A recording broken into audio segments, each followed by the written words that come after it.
Hai teman-teman, selamat datang kembali di Jalan Bareng Podcast. Ini Bobby, ini Sepri ya. Kami adalah host dari podcast ini. Sama seperti minggu lalu, kali ini juga kita tidak di rumah, ada di sebuah tempat dekat rumah. Ini jadi backgroundnya hutan, sebenarnya depannya danau. Ya, seperti yang di awal tadi. Iya, betul. Oke, Nah, kali ini kita mau bahas tentang kita kan tinggal di negara maju. Kita mau refleks lagi sih. Beberapa hari yang lalu kami kayak ngomong, ini negara ini bagus banget ya sistemnya, bahkan banyak kayak River lah, di apa-apa aja yang bagusnya itu udah pernah kami omongin di episode sebelumnya. Nah, nanti bisa klik di atas. Nah, kemudian kita refleks di negara yang bagus kayak gini, kita ngelihat banyak banget orang yang sudah meninggalkan iman mereka kayak gitu. Ya, negara-negara seharusnya negara-negara Eropa lah. Padahal negara Eropa ini lah awal kebangkitan kekristenan gitu. Iya kan? Nah, tapi kenapa belakangan ini makin mereka maju, makin mereka meninggalkan Tuhan. Iya, benar. Dan ya kita ya udah hampir setahun di sini ngelihat sendiri gitu. Ternyata tuh sistem yang baik, segala sesuatu yang baik itu tidak selalu linier dengan spiritualitas sebuah bangsa gitulah. Iya sih. Nah, tunggu bentar Pak gitu. Dan jadinya bagi kami sendiri, ya kami memang belum setahun sih tinggal di sini ya. Mungkin akan berbeda pengalamannya dengan teman-teman yang mungkin udah lebih lama tinggal di negara lain yang bukan di Indonesia gitu. Tapi bagi kami sendiri tuh jadi tantangan tersendiri nggak sih untuk kayak sebagai keluarga Kristen yang percaya pada Tuhan Yesus Kristus gitu, untuk tumbuh di tengah budaya yang bisa sekuler. Kita bilang tuh berbeda. Berbeda 180 derajat gitu sama 180 derajat. Ya sama apa yang kita percayai kayak gitu. Nah, dan jadi banyak banget tantangannya dan ada rumah burung ya. Iya. Mana? Oh iya bener lagi. Nah, jadi akhirnya kami tuh berdiskusi, terus juga nanya-nanya orang, ngobrol juga sama teman-teman yang lain gitu. Bagaimana ya sebagai keluarga kita bertumbuh, bukan hanya kami yang di konteks di negara maju gitu, tetapi di tengah dunia yang kalau di Alkitab kan bilang memang dunia ini membenci Kristus, namanya. Dan membenci juga pengikut Kristus gitu kan. Ya ekstrimnya kayak begitulah yang dibilang. Tapi intinya kan secara umum sebenarnya yang kita lihat di dunia ini tuh gak sesuai dengan firman Tuhan gitu. Nah, gimana ya sebagai keluarga kita bertumbuh gitu. Tetap thriving, tetap bisa bertumbuh dalam iman, tapi di tengah dunia yang seperti itu. Ya, jadi yang pertama yang kami list lah sebagai pegangan kita hidup di tengah negara maju ini, yang pertama adalah firman. Betul, firman kita nggak bisa jauh dari firman gitu. Kalau Daud bilang kalau bisa dia tuh bisa merenungkan pagi, siang, malam firman Tuhan gitu. Ketetapannya, peraturan-peraturannya. Dia bahkan itu bilang itu tuh manis gitu. Kalau di Mazmur 119 banyak banget. Iya, itu benar. Firman tuh banyak banget, apa peraturan, ketetapan, titah-titahmu, Tauratmu, hukum, semuanya tuh manis, bahkan lebih manis daripada madu katanya. Jadi yang pertama itu nggak bisa jauh sih. Jadi bukan hanya konteks negara maju mungkin ya, tapi di tengah dimanapun kita berada, firman tuh nggak bisa jauh dari rumah kita. Betul. Jadi maksudnya adalah berarti kita mesti tinggal di dalam firman Tuhan gitu. Dan tinggal di dalam Tuhan dan firman Tuhan itu juga tinggal di dalam kita gitu. Artinya ya gimana kita bisa tahu apa yang Tuhan mau gitu ketika kita hidup di dunia ini kalau kita aja nggak leket sama Alkitab gitu. Maksudnya kalau kita aja nggak pernah baca kata firman Tuhan, kita nggak pernah ada encounter sama isi hatinya Tuhan gitu di dalam kitab, ya gimana ya misalnya kita bisa dulu aku sering dibilang gitu, manualnya hidup orang Kristen di tengah dunia ini ya Alkitab gitu. Kalau kamu mau tahu maksud hidup kamu, apa maksud basic instruction before leaving earth. Ya aku ingat banget itu dulu singkatannya Bible. Iya, tapi itu bener kan, kayak ya gimana gitu. Jadi mau nggak mau secara pribadi masing-masing anggota dalam keluarga harus di-encourage untuk punya waktu gitu, merenungkan firman Tuhan, berdiam di dalam firman karena juga Tuhan. Waktu kita belajar firman Tuhan, kita tahu apa yang bukan firman Tuhan. Ya, betul. Ya kan? Jadi kita tahu membedakan nanti suara dunia bilang cari uang sebanyak-banyaknya karena ya. manusia itu butuh uang. Tadi kebetulan kita lagi persekutuan dan bahas itu. Iya. Jadi iya benar juga ya. Benar juga, hidup ini perlu uang. Kita jangan cuman hidup kerja biasa-biasa aja. Jangan-jangan ini benar. Nah, tapi waktu kita cross check dengan firman Tuhan, oh sepertinya bukan. Ya, betul. Dan banyak lagi lah yang bisa kita compare. Iya. Jadi waktu kita tahu firman Tuhan, kita belajar, kita bisa melihat dunia ini dan firman Tuhan apa ya yang berbeda dan apa yang harus kita hidupi. Ya, yang betul, kayak gitu. setuju. Dan gak ada istilah kayak kebanyakan baca ayat lu gitu atau kayak itu bentar. Kak, jangan dihidupin dulu dong. Jangan hidupin dulu. Di sebelah sana hidupinnya. Dan juga kalau menurut aku itu nggak ada kata kita tuh terlalu banyak gitu mendengarkan firman atau membaca firman atau membaca buku renungan atau apa gitu. Karena sebenarnya dari 24 jam waktu kita hidup tuh berapa banyak sih sebetulnya yang kita dengar secara natur gitu, kita dengar firman Tuhan gitu.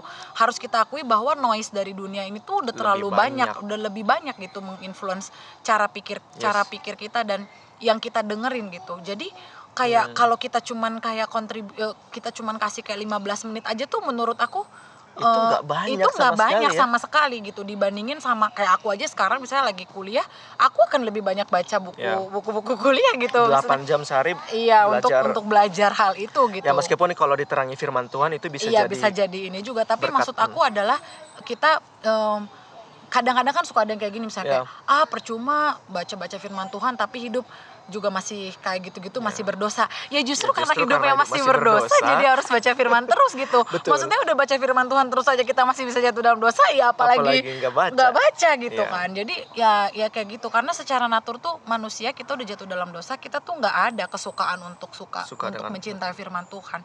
Itu tuh anugerah Tuhan aja lah kalau kita setiap hari masih mau baca firman Tuhan menurutku sih. Jadi berdiam diri di itu tuh wajib lah, nggak sih istilahnya, tidak tolerable gitu. Ya gitu. Oke, next point kedua adalah setelah firman adalah komunitas orang percaya. Itu penting. Ya, lagi-lagi. Kayaknya kalau pernah dengar podcast kita yang ada soal apa gitu, ini juga mirip-mirip sebenarnya. Yang kedua tuh adalah komunitas orang percaya gitu. Ya di sini tuh kita nggak jauh-jauh dari namanya persekutuan. Betul.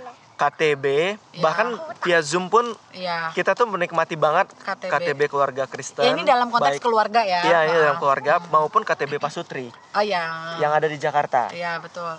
Kita ketemu rutin 1-2 kali per bulan, bahkan ada yang 1 kali per minggu. Betul. Itu tuh nggak terlalu banyak gitu loh. Nggak akan pernah terlalu banyak gitu. KTB Koas. Iya, yang kita sendiri juga 1-2 kali sebulan. Itu tuh nggak pernah terlalu banyak gitu. Malah aku kadang merasa terlalu sedikit kayak. Harusnya kita tuh bisa lebih sering gitu dan bersekutu ya. Iya. Karena kadang-kadang misalnya kita baca firman sendiri atau kita misalnya berdua gitu ya. Habis itu misalnya sama bareng sama orang tua yang lain gitu. Kita bisa encounter sama pengalaman yang mereka harus kayak juga ya gitu. Akhirnya kita bisa mendapatkan insight yang baru gitu dalam hal gimana caranya supaya bisa cultivate divine culture di tengah keluarga kita kayak gitu. Jadi ya kita mengencourage banget sih untuk teman-teman, gak ada orang Kristen tuh yang an island gitu. Jadi kita tuh membutuhkan orang Kristen yang lainnya untuk bisa bertumbuh. Kalau ilustrasinya dulu satu kayu api itu nggak bisa menghangatkan. Tapi kalau misalnya jadi banyak, jadi api unggun bisa menghangatkan ya. Bahkan di sekitar kita, bahkan itu bisa memberi terang, bahkan dampak gitu. Kalau kayak di sini kan kami juga ada persekutuan lah di sini gitu ya. Itu sangat membantu banget kita untuk kayak, kan kita baru datang lagi ibaratnya di sini kan. Kita banyak hal yang kita nggak tahu gitu. Ini tuh bener apa enggak, ini baiknya gimana kayak gitu-gitu. Nah, dengan belajar dari pengalaman teman-teman yang di sini yang juga orang percaya gitu, kita jadi bisa aware dan bisa imitate bukan keputusan yang mungkin tapi imitate faith-nya gitu loh. Jadi kayak langkah-langkah iman, proses mereka bergumul dan segala macam tuh kayak gitu ya gitu. Kalau keluarga yang particularly karena kondisi kami lagi di sini kayak begitu ya caranya kayak gitu. Betul. Gitu. Nah, yang ketiga adalah karena ini dalam keluarga, konteks keluarga. Jadi kalau ke anak-anak sini mama benerin dulu. Udah, enggak apa-apa, di sana dulu aja nanti. Sebenarnya kombinasi nomor 1 dan 2 sih. Ya, persis. Memperkenalkan atau memperdengarkan atau mendengungkan firman Tuhan itu terus-menerus di dalam keluarga kita. Kepada anak-anak, kepada pasangan. Karena ya tadi gitu yang kayak gabungan. Yang pertama firman, yang kedua komunitas juga, komunitas kita keluarga kecil. Kami berempat terus menerus kita ngomongin tentang Tuhan dan itu nggak pernah terlalu banyak sih. Iya benar. Iya. Kayak misalnya waktu kita jalan, misalnya baru kesini lah, kita ngelihat ada hutan yang bagus. Tadi daunnya hijau, sekarang autumn dia berubah jadi kuning, merah. Itu kok bisa gitu ya? Siapa yang ciptakan ya? Oh Tuhan. Kemudian danau ini indah tuh, lihat matahari bisa mantulin cahaya matahari dari air danau. Kok bisa ya? Indah banget ya tuh. Siapa sih yang ciptakan? Tuhan. Ya jadi ya kayak tadi juga si kakak juga kan mereka suka nonton tuh ada acara namanya Olegoris ya. Nah si Olegoris ini intinya adalah kayak kita si anak-anak ini mereflek dari ciptaan, mereka bisa lihat gitu Tuhan gitulah di dalam si ciptaan ini. Ya tadi si kakak juga bilang gitu, ih mataharinya tuh terang banget ya gitu, terus powerful banget, ini tuh sama kayak Tuhan gitu. Maksudnya ada sifat Tuhan gitu di dalam situ, yaitu powerful, dan ketika dia bersinar tuh semuanya kelihatan gitu, nggak ada yang tersembunyi gitu. Benar. Dan ya banyak lagi, itu satu dari ciptaan. Habis itu cultivate ini sih budaya penuh kasih karunia gitu, kayak mengampuni sayang nih.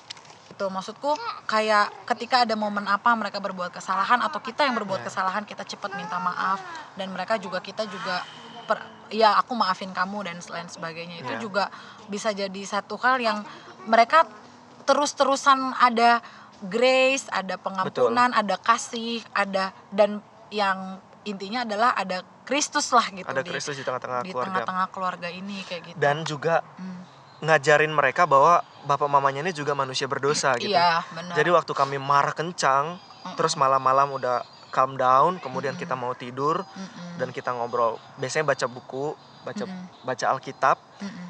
Ada buku cerita juga, mereka cerita Alkitab.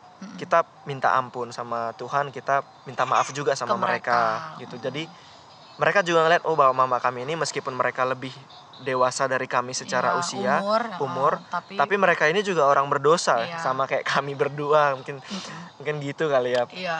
Yang simpelnya ya gitu ya. Dan juga dalam konteks di sini, di negara ini pasti mereka akan terpapar dengan hal-hal yang tidak sesuai, yang udah jelas-jelas tidak sesuai gitu ya, nggak usah disebutin lah apa aja. Poin-poinnya. Nah kalau kayak gitu biasanya kalau kita, dan ini juga kita dapat insight-nya tuh dari yang salah satu KTB yang kita jalanin gitu. Jadi waktu itu orang tuanya saling sharing, terus kita tuh sampai pada kesimpulan ternyata ya udah tanya aja anaknya apa yang kamu ketahui tentang hal itu, terus diajak diskusi kira-kira menurut kamu bener apa enggak kayak gitu. Misalnya kalau tindakan ini kira-kira menurut kamu kan badanmu kan diciptain nama Tuhan, kira-kira Tuhan seneng nggak ya kalau misalnya A atau B atau C kayak gitu. Jadi selalu membawa si anak, jadi kita nggak indoktrin ini boleh ini nggak boleh, karena hidup Kristen tuh bukan cuman peraturan boleh nggak boleh gitu. Tapi ya aku suka banget sih yang mengasihi Allah itu dengan kekuatan hati, jiwa, dan akal budi. Jadi mereka tuh bisa pakai gitu mereka, akal budi mereka, hati mereka, kekuatan mereka untuk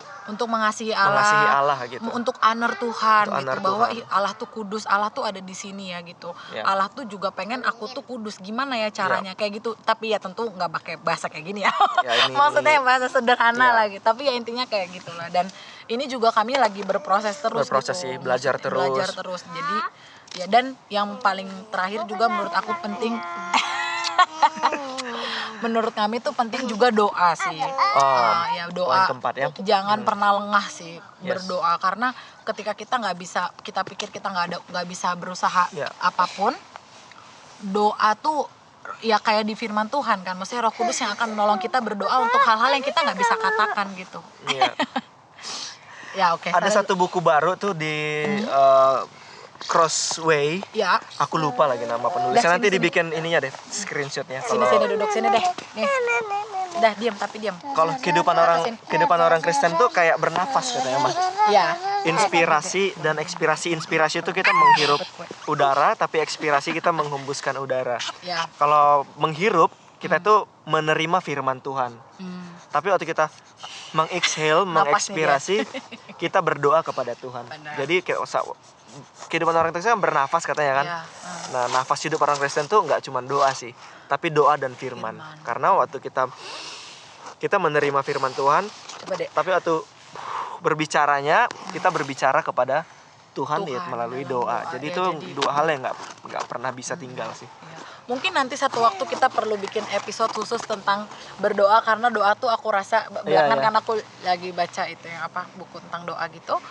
Iya, itu tuh sangat amat penting, dan itu disiplin yang paling susah dilakukan oleh orang Kristen karena paling gak berasa. Benar banget sih. Paling susah untuk mendisiplinkan diri dalam hal itu. Jadi mungkin nanti berikutnya kita bisa akan discuss soal itu. Soal doa. Ya, karena juga kita diminta, diperintahkan untuk berdoalah senantiasa. Ya. Oke, teman-teman. Teman-teman. Tetaplah berdoa juga. Ya, Mas. Itu oh iya, itu bersukacitalah senantiasa. Tapi tetaplah itu ya artinya ya. Ya, oke. Terima kasih teman-teman udah dengerin. Situasi juga sudah Sifra dan Sema sudah mulai semakin tidak kondusif. Ya. Kami mau pulang dulu, mulai gelap. Sampai bertemu. Bilang dulu, sampai bertemu di episode berikutnya. Episode berikutnya 1 2 3. Sampai bertemu di episode yang berikutnya. berikutnya. Bye bye.